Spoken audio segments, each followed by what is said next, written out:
डिंडोरी में न्यायालय के स्थगन आदेश के बाद भी परिजनों ने कूटरचना दस्तावेज बनाकर बेच दी जमीन। डिंडोरी नगर के प्रतिष्ठित स्वर्गीय बालमुकुंद सोनपाली के नाती इंद्रपाल ने लगाए गंभीर आरोप। डिंडोरी नगर के प्रतिष्ठित स्वर्गीय बालमुकुंद सोनपाली के पैतृक जमीनों में विवाद के कारण न्यायालय के द्वारा स्थगन आदेश लगा हुआ था। इसके बाद भी नंदलाल सोनपाली के द्वारा कूटरचित दस्तावेज तैयार कर पैतृक जमीन को बेच दी गई।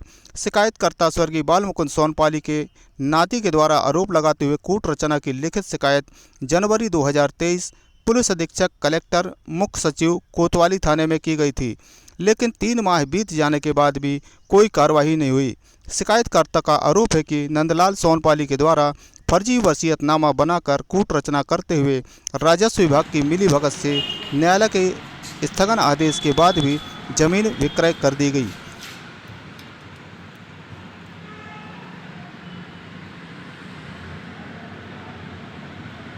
चलो प्रश्न करो, एक प्रश्न लिखा है वो बोलो। यहाँ पर आया था कि शहर में नौकरी कर दूंगा, लेकिन यहाँ पर देर मत करो, जल्दी करो। मेरा आगे के बारे में हम आगे के बारे में बता दें। ठीक है, माइक रखो, नजदीक आओ और पढ़ो। फिर हाँ या ना बोलना है और फिर इसके बाद अगर बोलो। भाई साहब, मैं डिंडोरी जिले का स्थायी निवासी हूँ।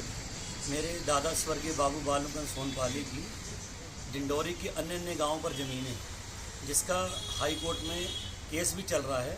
लेकिन अभी फ़िलहाल करीब 6 महीना पहले मेरे चाचा नंदलाल सोनपाली ने और उनके लड़के हैं रोहित सोनपाली, दोनों ने मिलकर कूटरचना करके प्रॉपर्टी फर्जी वसीयत से दादी की बनाकर उन्होंने उस वसीयत के हिसाब से प्रॉपर्टी को बेचा है, जिसमें डिंडोरी के तहसीलदार और पटवारी भी शामिल हैं। और कूटरचना करके ये बहुत बड़ा षड्यंत्र किया गया है मेरे साथ, और मैं बहुत परेशान हूँ, जिसकी मैंने लिखित शिकायत थाना प्रभारी को, एसपी साहब को और माननीय कलेक्टर महोदय को भी दी है, कमिश्नर साहब को भी दी है। पर आज तक की डेट में कोई भी कार्रवाई नहीं हुई है और ना मुझसे कभी पूछा गया है। मैं इतना परेशान हूँ कि मेरी पैतृक प्रॉपर्टी, जिसकी कीमत करोड़ों में है, कौड़ियों के भाव बिक गई, और आज तक की डेट में मुझे कोई भी आश्वासन प्रशासन से नहीं मिला है।